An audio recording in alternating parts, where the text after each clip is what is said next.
Welcome back to San Diego Market Movers. I'm your host, Jason Yoss. I'm here with Brandon Rampani. Brandon, great to see you again. Good seeing you, Jason. So our audience has been asking quite a bit, especially about what's going on in the world today. What can they expect as a buyer or a seller in this market today? Great question. Let's first focus on what you can expect as a buyer in today's market. First and foremost, you can expect as a buyer in today's market just lighter inventory. Right now, we are seeing about half the inventory that we had in 2022 when you were looking at this from a macro level. A buyer coming into this is immediately going to get on an internet platform and see that immediately. So first and foremost, a buyer is going to expect less inventory.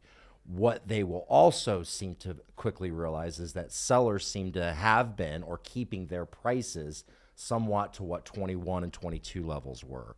So when a buyer is looking for a little bit of a price reduction because this market's showing a little bit of recourse, we're not quite seeing that. In fact, historically, I think we saw a 0.2 decrease in market prices, which is not the 2% that they allocated for. So it's good. The market's not crashing, and that's just due to the lighter inventory. As a seller, what you can expect in this market is you are going to get a ton of pent-up demand that are going to come to your showings.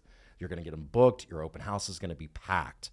And it's going to feel like the market that it was probably for the last 12 to 13 years here.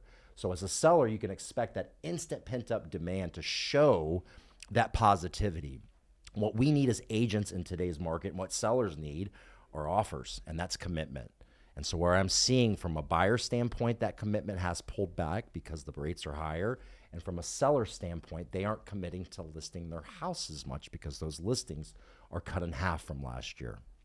So, Brandon, with that information, how do you tailor expectations for your clients? That's a great question. So tailoring expectations, like I said, trust, data, and gumption, right? If you're able to show your client that you're aware of today's market, can show them comps of the past as well as the present, and as well as give them that gumptious attitude to open the house up every weekend until the house sells, to come up with strategies to market the house. At the end of the day, real estate agents are just glorious marketing agents, right? And if we can market that home and show its value to its price, the pent-up demand is going to get them to the open house.